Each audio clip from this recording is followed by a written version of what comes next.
Good afternoon, and thank you, Minister Katayama, for your incisive remarks. What a way to end our day, focusing on the nitty-gritty budget issues. Today, at the first ever Sedona Forum, Tokyo, we heard from creative, serious thinkers, policymakers, and agents of change. Yes, that's all of you. We heard how regional partnerships can support stability, deter aggression, and foster resilience in the face of growing geopolitical uncertainty. How artificial intelligence and the critical minerals necessary to support this technology will impact security players in the coming years. How scenarios between China and Taiwan might evolve. About sports and culture's hidden superpowers to strengthen diplomacy, and about the most pressing opportunities and challenges the United States and Japan face today. One message has come through clearly here in Tokyo. The future of global stability will be shaped in the Asia-Pacific. The quality of the future will depend on whether like-minded partners can align on strategy, not just rhetoric. And as we bring this forum to an end, I would like us all to reflect on the enduring power of John McCain's vision and the importance of sustained values-driven dialogue for the unprecedented challenges that face the next generation of our alliance. My sincere hope is that all of you leave tonight, energized to implement solutions and lead the response to the challenges to our global stability and prosperity. Bring John McCain's tenacity, his values and wisdom to your platforms across government, academia, civil society, and business. The world needs you now more than ever.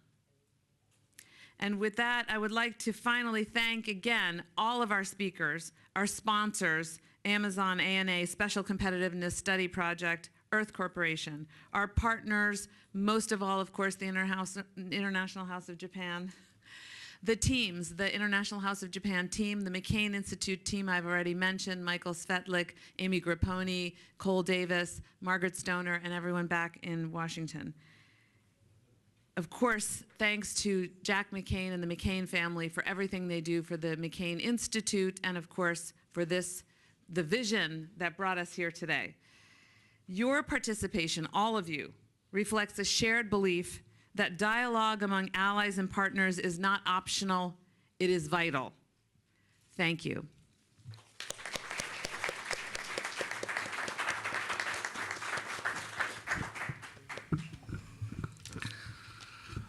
Well, on behalf of all directors of the International House of Japan, it has truly been an honor to co-host the Sedona Forum with the McCain Institute.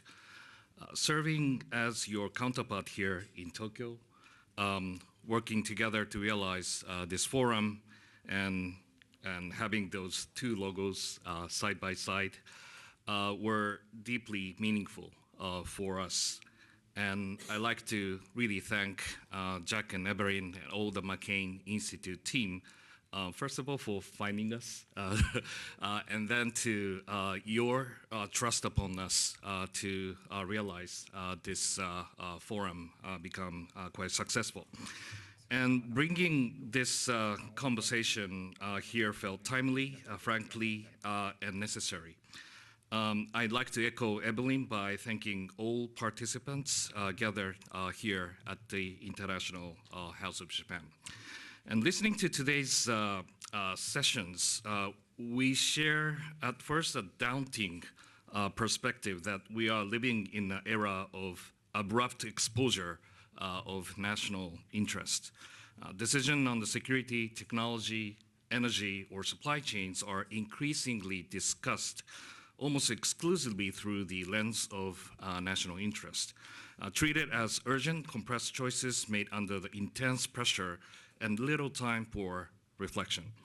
But what becomes also visible, though, is that even these abrupt national decisions are rarely sustained alone.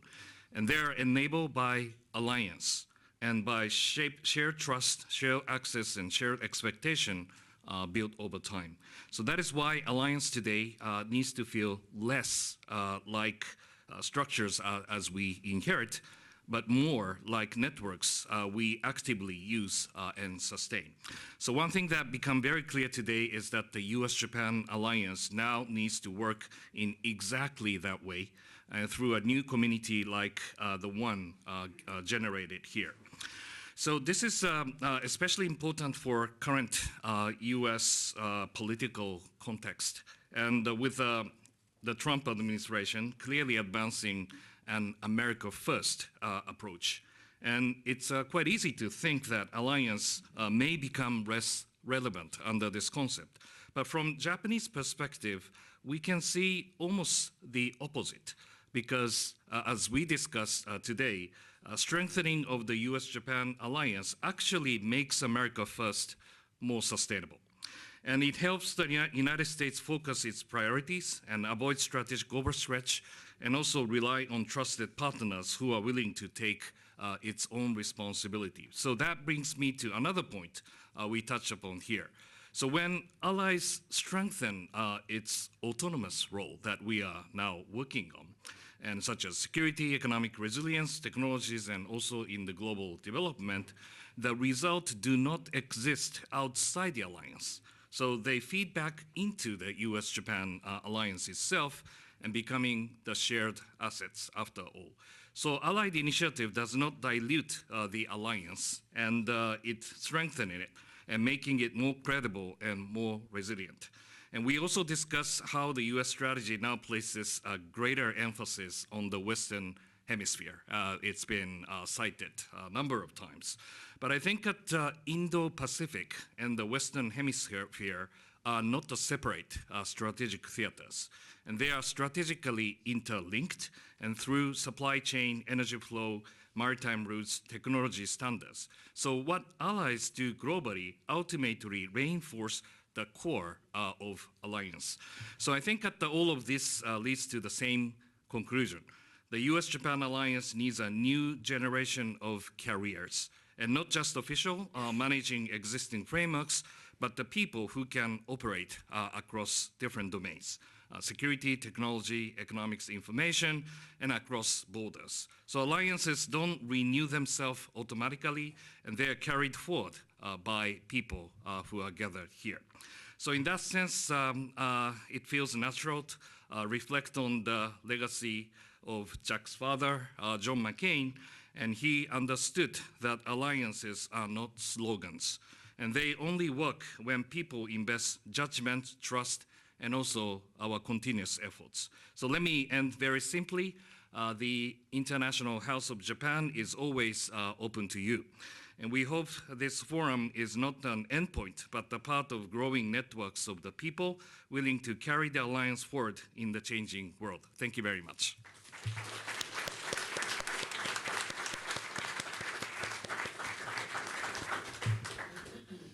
I learned in many years as a Navy pilot that the last place you want to be is standing between people and food and alcohol. So I will be very brief, I promise. But as we bring the Sedona Forum Tokyo to a close, I want to begin really by thanking all of our speakers and especially all of our participants. Some of you have traveled across the world to be here tonight, and from myself, from the Institute, and from all of our partners here, thank you for being here. We are very, very grateful. The quality of conversation throughout the day reflects truly on why the Sedona Forum exists in the first place, now in its Tokyo format and in the United States. Because without these conversations, we cannot come together and we cannot make the relationships that really drive the alliance that we have between the US and Japan and the US and our democratic allies. This is how it is done. So thank you for participating, and thank you for being a part of that future conversation. These discussions, however, were really just a jumping off point, because action here must move forward. So I hope when every one of you leaves today, you are charged with the desire to help create a better alliance between the United States and Japan, whether it is, as we discussed, through sports and culture, through hard diplomacy, through military cooperation, or through economic competition. Please, we need you. And lastly, before we conclude, there are just a few people I would really like to thank. And first, obviously, the International House of Japan. None of this would have been possible, and we would not have had access to this amazing space and this amazing garden without their help. So thank you. As well, I would like to thank our production partners, Wiz Group. They have done an amazing job putting the event together. Thank you. I have a few members of my own staff here who have been working on this for about 6 months to keep my wild idea coming to fruition. So thank you to my staff. I sincerely appreciate it. They have worked tirelessly to make this happen. I would also, most of all, like to thank Yoshie Kitagawa and Kobe, who have provided staff purely as volunteers to be here. Thank you for your efforts. Thank you for putting up with us. We very much appreciate it.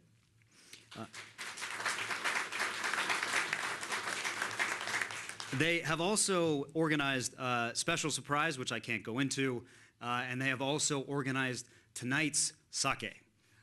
We are very, very grateful to have 5 breweries that have donated bottles specifically for this event that are representative of the different tastes and different quality of sake from across Japan. So please, it's got to get drunk tonight. Get rid of it. I would also like to thank our gold sponsors, Amazon, ANA, and the Special Competitive Studies Project, as well as our bronze sponsor, Earth Corporation. So, now the hard work is over. The only thing left to do is to go outside, eat, drink, and continue the most important part of relationship building face to face. Thank you for coming.